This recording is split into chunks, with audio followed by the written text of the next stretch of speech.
देखो पवन के अपर्दन क्षेत्र बता दिए थे, 7वां पाठ चल रहा है ना, पवन के बारे में पढ़ा रहे हैं, अंतिम क्लास है ये पवन की।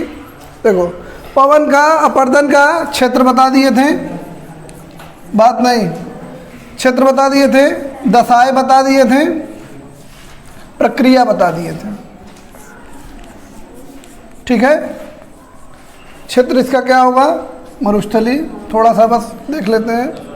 मरुस्थली दशाएं क्या होंगी, शुष्क या अर्धशुष्क। ठीक है, शुष्क अर्धशुष्क क्षेत्र होगा। और प्रक्रिया क्या होगी, अपवाहन, पहले अपघर्षण लिखते हैं, अपघर्षण होगा। अपघर्षण को ही साल्टेशन कहते हैं। ठीक है, साल्टेशन का मतलब है कंकड़ पत्थरों का उछल कर चलना, अपघर्षण या उसी को साल्टेशन कह दीजिए, किताब में दिया होगा। और एक हो गया आपका अपवाहन। अपवाहन का मतलब होगा कि उड़ा कर ले जाना। अपघर्षण का मतलब हो गया कि जो पवन के टुकड़े चल रहे हैं उसके साथ, उसकी वजह से सतह में टकराएंगे और खरोंच के ले जाएंगे। तो ये हो गया अपघर्षण और अपवाहन, प्रक्रिया हो गई। ठीक, इन प्रक्रिया के कारण जो है कुछ स्थल रूप विकसित होंगे। स्थल रूप जो है मतलब स्थल रूप क्या है, जो क्षेत्र है उसमें कुछ विशिष्ट प्रकार के स्थल बनेंगे, तो यही स्थल रूप हमको पढ़ना है। ठीक है, अब आते हैं अपने विषय पर।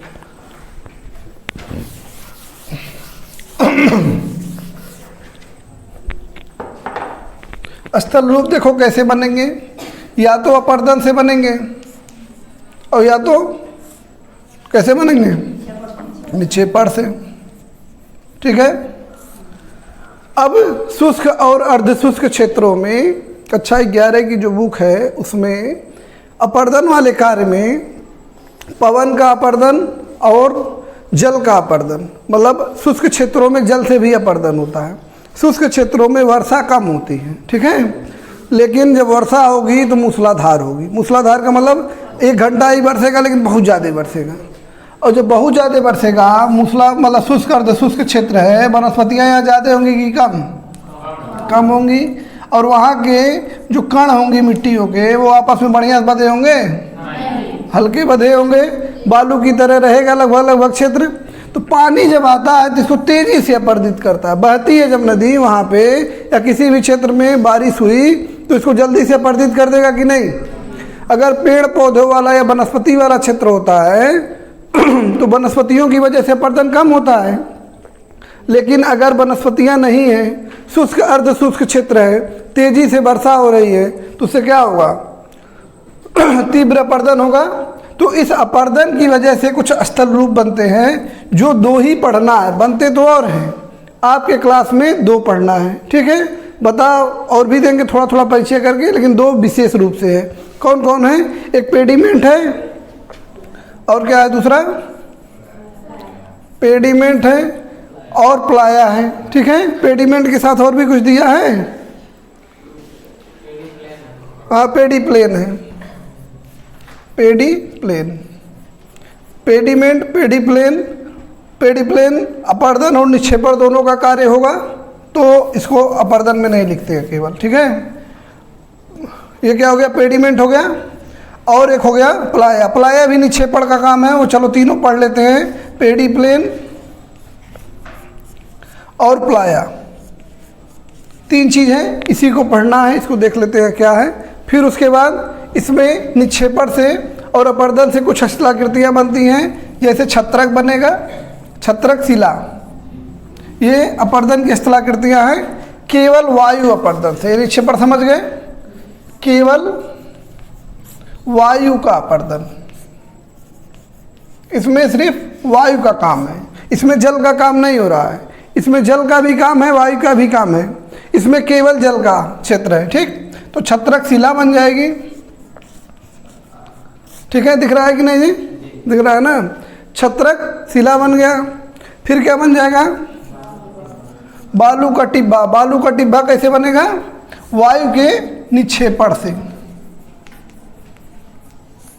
बालू का टिब्बा, या इसी को बालू का स्तूप भी कहते हैं। ठीक है, टिब्बा। और स्तूप का मतलब क्या होता है? ढेर। टिब्बा का मतलब भी ढेर है। इसको बोलते हैं सैंड डून्स। ठीक है, सैंड डून्स क्या होते हैं? जैसे घर पे अपने बालू गिरवाते हो ना, जैसे बालू इकट्ठा होकर ऊंचा सा गिरा रहता है, वही होता है। वहाँ अपने आप बनता रहता है, उड़ता रहता है। बताते हैं विस्तार से। बालू का टिब्बा बन गया, और बरखान बन रहा है, और पैराबोलिक बनेगा ना, सीप बनेगा, और परवलिक बनेगा। परवलिक या पैराबोलिक इसको बोलते हैं। पैराबोलिक लिख लो, पैराबोलिक बन गया। और क्या? एक बनेगा अनुप्रस्थ और एक बनेगा अनुदैर्ध्य। अनुप्रस्थ क्या चीज़ है? अनुप्रस्थ जो है डून्स है, मतलब बालू का टिब्बा है। और एक अनुदैर्ध्य, यहाँ लिख देते हैं अनुदैर्ध्य, बालू का टिब्बा, और एक हो गया अनुप्रस्थ बालू का टिब्बा। तो एक लंबवत होगा, एक समानांतर होगा, बस इतना ही अंतर है। ठीक, समझ में आया? एक बार फिर से देखते हैं। पवन द्वारा कुछ स्थल रूप बनेंगे, कुछ अपर्दन से बनेंगे, कुछ निक्षेपण से बनेंगे। जो केवल अपर्दन से बनेंगे पवन के, उसमें छत्रक शिला आपको पढ़ना है। इसके अतिरिक्त और भी होता है, इंसेल वर्ग और होता है, उसको नहीं पढ़ना है। ठीक है, एक इंसेल वर्ग इसमें भी बनता है। ठीक, तो बाकी जो है छत्रक शिला के अलावा जो बनता है उसको भी छोड़ देते हैं। और इसमें क्या बनेगा? पेडिमेंट, पेडिप्लेन और प्लाया, ये तीन चीज़ों को पढ़ना है। ठीक, ये जल भी है इसमें काम कर रहा, और वायु या पवन भी काम कर रहा है। जल और पवन की संयुक्त क्रिया का परिणाम है। ठीक, इतना समझ में आ गया? आगे देखते हैं। केवल पवन के अपर्दन से छत्रक शिला बन गया। पवन के निक्षेपण से क्या बन गया? बालू का टिब्बा, बरखान, सीप, पैराबोलिक, अनुप्रस्थ बालू का टिब्बा और अनुदैर्ध्य बालू का टिब्बा। इसके अतिरिक्त लोयस इत्यादि भी बनता है, तो लोयस नहीं पढ़ना है। ठीक है, आपकी किताब में नहीं है तो उतना ही पढ़ा रहे हैं। आगे बढ़ा जाए।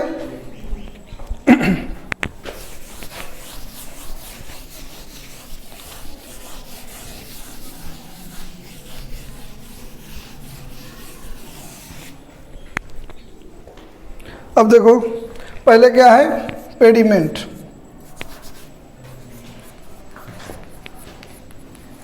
पेडिमेंट क्या होता है? अगर कहीं पे कोई पर्वत हो, ठीक है, मान लो कहीं कोई पर्वत होता है, और पर्वतों को क्रमशः, ये मान लो कोई पर्वतीय क्षेत्र था, और पर्वतीय क्षेत्र कहाँ है? मरुस्थल वाले भागों में। ये कोई पर्वतीय क्षेत्र था, तो इसके सिर्फ दो ही लेते हैं, तीन नहीं लेते हैं। ये दो था, यहाँ से नदी की घाटी बन गई थी। ठीक है, मरुस्थलीय क्षेत्र है, बन गई थी एक, इसलिए कह रहे हैं कि यहाँ कुछ समय नदी बहेगी, और जब बारिश नहीं होगी तो नदी सूख जाएगी। कुछ ही दिन नदी बहती है। ठीक, तो इसकी वजह से क्या होगा? इसका अपर्दन करेगी दोनों तरफ। अब देखो, कुछ इसको इस प्रकार से अपर्दन कर करके इसको चौड़ा कर देंगी। ठीक, उसके बाद क्या होगा? अपर्दन चौड़ा कर दी, वी आकार की घाटी जो बन गई नदी की। ठीक, अब इसका पार्श्व अपर्दन ज़्यादा होगा। ठीक है, पहले उसको चौड़ा करेगी, फिर इसका पार्श्व अपर्दन ज़्यादा होगा। इसकी वजह से ये वाला हिस्सा, यानी कि पर्वत का ये वाला हिस्सा और ये वाला हिस्सा पीछे खसकेंगे कि नहीं? पार्श्व अपर्दन का मतलब तटीय क्षेत्र में या किनारे में अपर्दन। पहले एक पर्वत था, नदी बही, नदी बहने की वजह से इसको चौड़ा कर दिया। ठीक, अब पार्श्व अपर्दन कर रहा है, तो पर्वत की आकृति कुछ इस प्रकार की हो जाती है। देखो, पर्वत जो है कुछ इस प्रकार का हो जाएगा, ढाल वाला, और इधर वाला भी पर्वत कुछ इस प्रकार का हो जाएगा कि नहीं? हो जाएगा, चौड़ा होते जाएगा, ये चौड़ा होते जाएगा, और ये वाला घाटी, ये पर्वत पीछे खसकता जाएगा। ठीक है, तो ये वाला जो भाग है, जो पर्वत का पाद है, यानी पैर है, पर्वत का जो पाद प्रदेश है, पैर के पास जो क्षेत्र है, इसी को क्या बोलते हैं? पेडिमेंट। समझ में आया? देखो मंद ढाल का क्षेत्र होता है, अधिक ढाल नहीं होगा, क्योंकि ये लगभग लगभग दिख रहा है ना, मंद ढाल हो गया। यहाँ तो अधिक ढाल है, यहाँ भी अधिक ढाल है, लेकिन यहाँ मंद ढाल हो गया। शुष्क क्षेत्रों में पर्वतों के पाद प्रदेश को क्या कहते हैं? पेडिमेंट। अगर पूछ लेगा कि पेडिमेंट क्या होता है तो बोलेंगे शुष्क क्षेत्रों में पर्वतों के पाद प्रदेश को पेडिमेंट कहते हैं। अब पेडिमेंट का निर्माण कैसे होता है, तो ये जो प्रक्रिया बता रहे हैं इसको शब्दों में लिख देना है, ठीक है? अभी शब्दों में लिखना भी बता देते हैं। पेडिमेंट समझ में आया? ये अब देखिए इसको यहाँ पे मान लीजिए ये पर्वत कुछ इस प्रकार का ऊंचा क्षेत्र था और बाकी ये नीचा क्षेत्र है। पर्वत घिसते घिसते ऐसा हो जाएगा कि नहीं, थोड़ा आकृति बचेगी अंतिम में, मतलब इसको लंबाई में नहीं देखना है, इसको ऊंचाई में। जैसे ये है, इतना छोटा हो गया पर्वत घिसते घिसते, ठीक है? ये पर्वत वाला क्षेत्र है, ऊंचा हो गया ये। तो ये वाला क्षेत्र जो है ऊंचा है, ये भी ऊंचा है, और बीच में जितनी भी इसमें बारिश होगी इधर पानी जाएगा, इधर बारिश होगी इधर पानी जाएगा, ठीक है? तो ये जो बेसिन बनेगा इसी को हम कहते हैं बालसन। बालसन आपने नहीं दिया है, इस बेसिन को क्या कहते हैं? बालसन। बेसिन कैसे बना? जैसे बेसिन जानते हो जिसमें हाथ धुलते हैं, तो हाथ धुलते हैं, जो हाथ धुलने वाला होता है इसे गोल सा बना रहता है ना, पानी कहीं भी गिरेगा तो कहाँ जाएगा? बीच में जाएगा ना। ऐसे ही इसके किनारे किनारे पर्वत है, यही वाले पर्वत हैं जो अपरदित होकर बहुत थोड़ा बचे हैं। यहाँ इसी क्षेत्र में देखिए, यहाँ से जो नदी आएगी कहाँ जाएगी? केंद्र में अंदर की ओर जाएगी ना, और यहाँ गड्ढे टाइप बना रहेगा थोड़ा गहरा, ठीक? तो इस पूरे क्षेत्र को बालसन कहते हैं। और बीच में ये वाला जो भाग है जो सबसे बीच में रहेगा इसको क्या बोलेंगे? प्लाया, ठीक है? प्लाया में जब पानी रुका रहेगा तो प्लाया झील, और जब प्लाया में पानी नहीं रहेगा तो प्लाया मैदान हो जाता है। अब बताओ, देखो मरुस्थलीय क्षेत्रों में नमक की मात्रा अधिक होती है, वहाँ की मिट्टी क्षारीय होती है, तो प्लाया की जो झील होगा वो नमकीन होगा कि नहीं होगा? नमक की मात्रा अगर प्लाया सूख भी जाता है तो वहाँ नमक की मात्रा कम रहेगी कि ज़्यादा? तो ऐसी भूमि को रेह या कल्लर भूमि कहते हैं। कल्लर का मतलब हो गया अनुपजाऊ भूमि, पंजाब का शब्द है कल्लर, ठीक है? इसे हम लोग क्या कहते हैं? बंजर कहते हैं ना, तो उसको वहाँ पे कल्लर कहते हैं या रेह कहते हैं, अलग अलग जगह अलग अलग नाम है। तो प्लाया क्या हो जाएगा? अगर सूख जाएगा तो जो भूमि बनेगी वो उपजाऊ होगी? उपजाऊ होगी कि नहीं? कैसे उपजाऊ होगी? अरे नमकीन है, क्षारीय होगी। कैसे बोल रहे उपजाऊ होगी? ध्यान नहीं है? हाँ तो बोलो नहीं। समझ में आया? एक बार फिर से देख लेते हैं। अब देखो पेडिमेंट क्या है? पर्वतों के बीच से जब कोई नदी गुजरती है शुष्क क्षेत्रों में तो पर्वतों को पार्श्व अपर्दन करेगी, और सब ये जो है पर्वत पीछे खसकते हैं। अब पीछे खसकने की क्रिया को ही क्या कहते हैं? समांतर निवर्तन। क्या कहेंगे? बोलो एक बार। समांतर निवर्तन। पहली बार सुन रही हो ना ये शब्द, तो बोल लिया करो। तो समांतर निवर्तन हो रहा है, तो इसको लिखेंगे कैसे? देखो शुष्क एवं अर्ध शुष्क क्षेत्रों के पहाड़ी क्षेत्रों में जब नदी का प्रवाह होता है तो उसके पार्श्व अपर्दन के कारण पर्वतों में समांतर निवर्तन के कारण वो क्रम से पीछे हटते जाते हैं। इस क्रिया में बीच का मध्यवर्ती भाग लगभग प्लेन हो जाता है या लगभग मैदानी हो जाता है, और पर्वतों के पास का क्षेत्र का ढाल कम हो जाता है। तो कम ढाल वाले पर्वतीय पाद प्रदेश को ही पेडिमेंट कहते हैं, ठीक है? और जो मैदान या बेसिन का जो मध्यवर्ती भाग बच गया उसी को क्या कहेंगे? प्लाया कहेंगे। और चूंकि शुष्क मरुस्थलीय क्षेत्रों की मृदा नमकीन होती है या क्षारीय होती है, इस कारण से प्लाया झील भी क्षारीय होगी कि नहीं होगी? प्लाया झील क्षारीय होती है। अब प्लाया झील का जब पानी सूख जाता है तो प्लाया मैदान बन जाएगा। ये जब झील सूख गया तो क्या बनेगा? मैदान। और जब मैदान बन गया तो ये उपजाऊ नहीं होगा, बंजर होगा। उसी को रेह कहेंगे या कल्लर भूमि कहेंगे। समझ में आया? आ गया? अब देखो हो गया इतना? बढ़े आगे? ठीक है, कोई दिक्कत हो तो पूछ लो, हो जाएगा, कल का क्वेश्चन नहीं रहेगा। लिख लोगे ना? आवाज़ नहीं आ रही है, लिखा जाएगा ना? ठीक है। अब मान लो कोई विस्तृत क्षेत्र है, ठीक है, जब ढाल यहाँ पे घटने लगता है तो जो पहाड़ियाँ, अभी बड़ी बड़ी पहाड़ नहीं थे, ये पहाड़ फिर घटते घटते ये छोटे छोटे टीले बन जाएंगे, ठीक है। पहाड़ जो है समांतर निवर्तन की क्रिया के कारण अपर्दन हो रहा है, अपर्दन होने के कारण उसकी ऊंचाई भी घटेगी, किनारे किनारे जा रहा है, जब नीचे का यहाँ अपर्दन हो जाएगा, टूट के गिर जाएगा कि नहीं, इसकी ऊंचाई घट जाएगी, लेकिन अंतिम में एक टीला बन जाएगा, मतलब कम ऊंचा क्षेत्र। तो यही जो मरुस्थलीय क्षेत्रों में टीले पाए जाते हैं, इन्हीं को क्या कहेंगे? इंसेल वर्ग, इंसेल वर्ग, ठीक है ना, इंसेल वर्ग। अभी को क्या पढ़ा बोले थे? पेडिमेंट के साथ और क्या था? पेडिमेंट के साथ क्या बना? पेडी प्लेन। हाँ, तो ये जो टीले हैं इसको बोलेंगे इंसेल वर्ग। और ये जो पूरा क्षेत्र हो गया जहाँ टीलों से युक्त क्षेत्र है, कहीं मैदान होगा कहीं टीले होंगे, तो ये पूरे क्षेत्र को क्या बोलेंगे? पेडी प्लेन। क्या बनेगा? पेडी प्लेन। पेडी प्लेन कब बनता है? एकदम अंतिम अवस्था में, जैसे हाँ, जब यह पूरा क्षेत्र प्लेन हो जाएगा या मैदान बन जाएगा तो इसको क्या लिखेंगे? पेडी प्लेन आ जाए तो क्या लिखेंगे?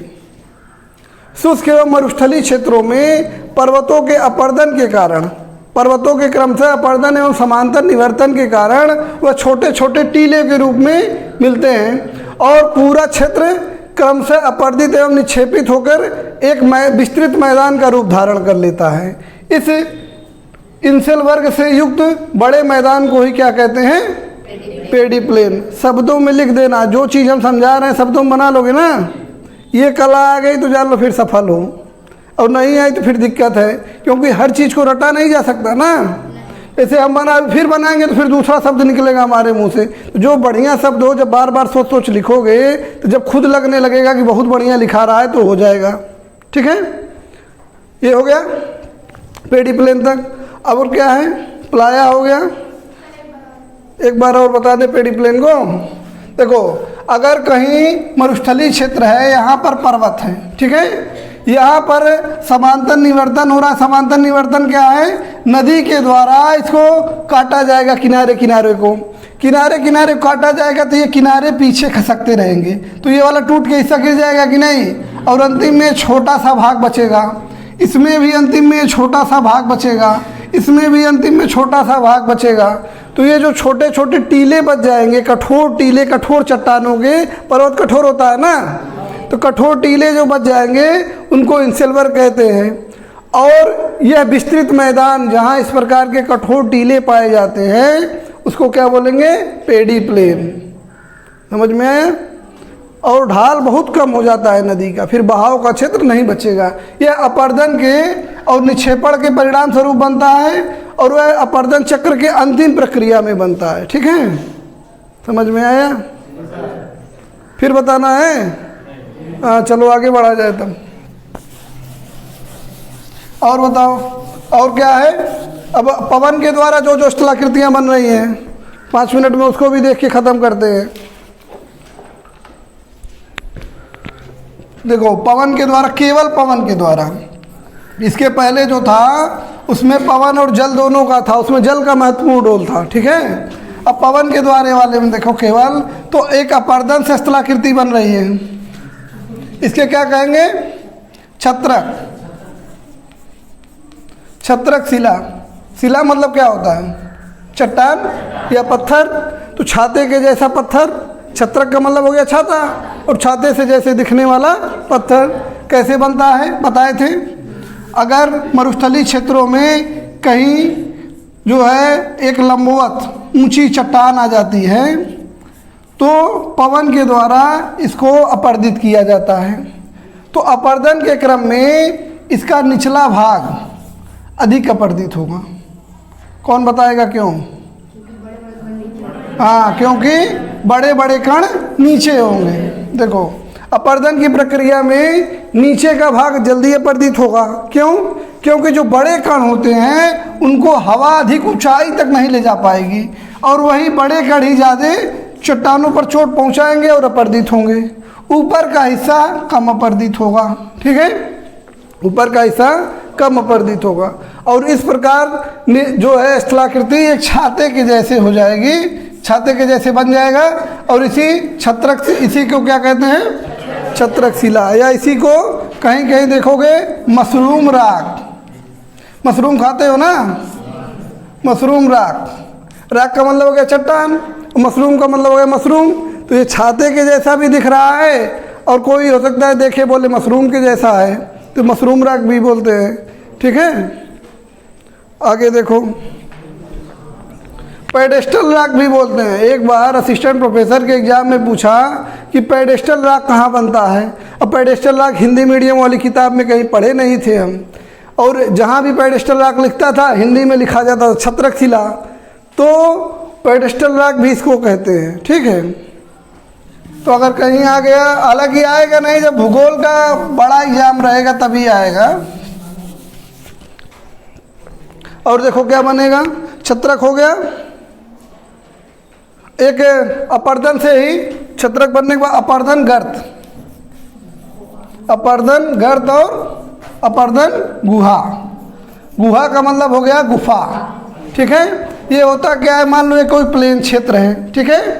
अब इसमें कहीं कहीं या तो चट्टानें जो है वहीं पे अपरदित होकर टूट फूट कर बिखर गई हैं। टूटती फूटती कैसे बताया ना भौतिक कक्षा में, चट्टान गर्म हुई ठंडी हुई, तो कोई क्षेत्र मान लो है जहाँ चटक गई है चट्टान, मान लो यहाँ चटक गई है, या यहाँ पर पहले से ही कमज़ोर चट्टान थी। कमज़ोर चट्टान का मतलब जैसे मिट्टी की तरह मुलायम चट्टान थी। तो पवन जब आएगा, पवन जब चल रही है तो ये क्या करेगा, इसको अपरदित अपरदित करके उड़ा ले जाएगी। और यह गर्त धीरे धीरे बड़ा हो जाएगा, गहरा हो जाएगा कि नहीं, अपरदित करते जाए और ये बड़ा और गहरा गर्त बन जाएगा। इसी पर जब शुरू में छोटा रहेगा तो इसको बोलेंगे अपर्दन गर्त, और जब बड़ा हो जाएगा तो अपर्दन गुहा, ठीक है। समझ में आया। इसको लिखेंगे कैसे, क्वेश्चन मान लो पूछ लिया अपर्दन गर्त और अपर्दन गुहा क्या होता है 4 नंबर में, तो देखो कैसे लिखेंगे।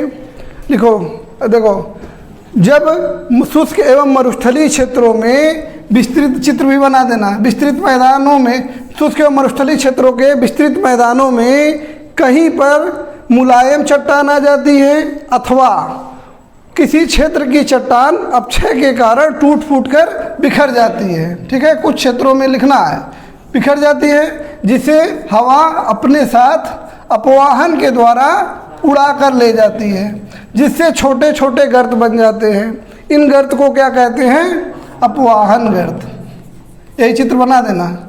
और जब यही गर्त क्रमशः बड़े होते जाते हैं तो बड़े और गहरे गर्त को क्या बोलेंगे, अपवाहन गुहा या केव, ठीक है, अपवाहन गुहा या अपवाहन गुफा, ठीक है। समझ में आया।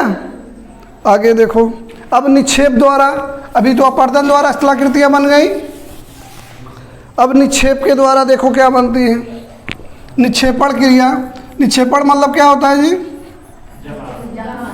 जहाँ पर जमाव करना, कहीं पर ले जाके जमाव करेगी ना, इसी जमाव को ही निक्षेपण कहते हैं। ध्यान से सुनो, सब एक दूसरे से जुड़े हुए हैं इसमें। पहले क्या है, बरखान है, ठीक है। देखो, बालू जो होता है इस क्षेत्र में आसानी से उपलब्ध है कि नहीं।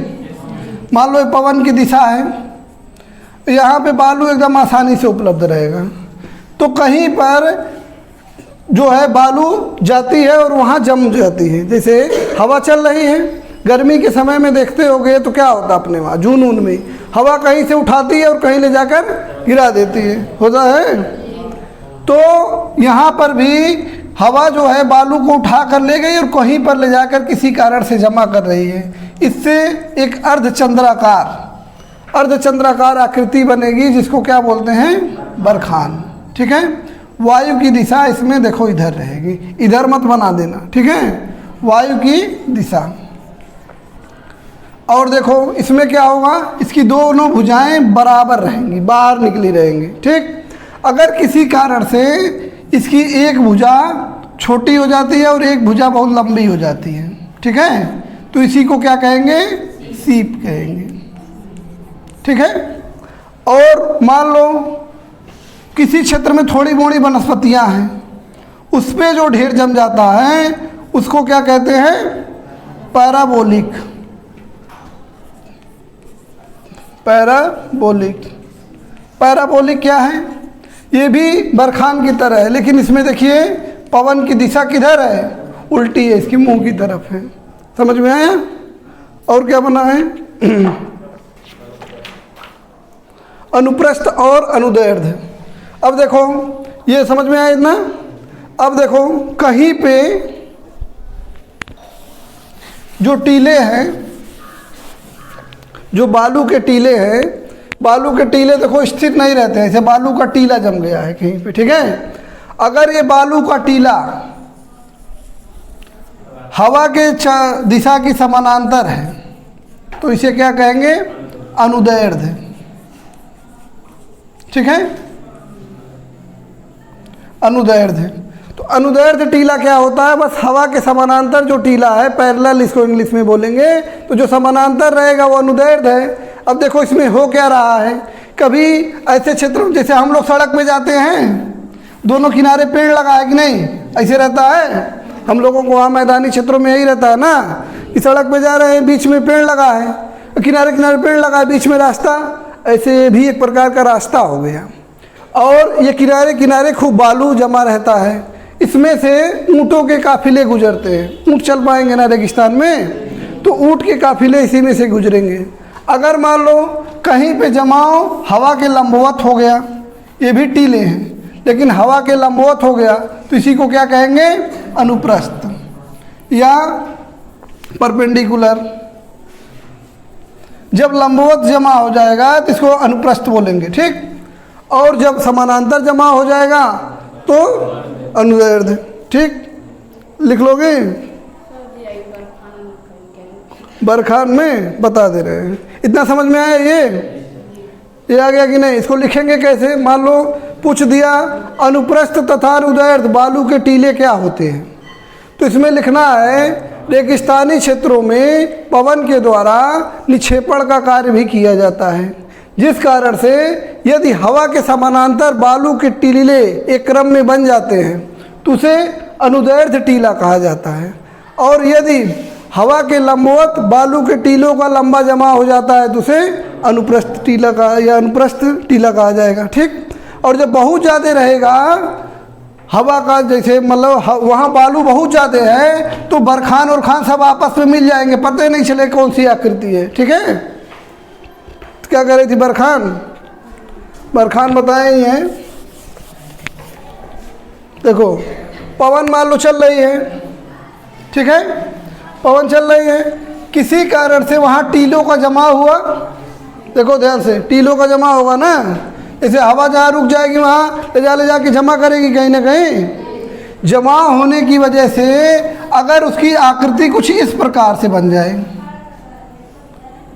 चंद्रमा जैसे निकलता नहीं है चांद, जब शुरू में नवचंद्र बोलते हैं इसको, न्यू मून, तो जब नया नया निकल रहा है थोड़ा सा दिख रहा है तो ऐसा बनेगा। और ये दिखा देना है कि इसकी दिशा कुछ इस प्रकार से होगी। इसको थोड़ा सा अगर दिखाना है तो ऊंचा रहता है बहुत, मतलब इसकी ऊंचाई ज़्यादा होती है, थोड़ा मोटा होता है। ठीक है, समझ में आया। इसमें कुछ नहीं करना है, चंद्रमा की तरह आकृति बनानी है और इसकी दिशा इधर से इधर रहेगी, बस ये ध्यान रखना। ये नहीं कि इधर से कर दो ना, इधर से कर दोगी तो पैराबोलिक हो जाएगा। ठीक है, वो वनस्पति वाले क्षेत्रों में पाया जाता है। बस रहने दें अब।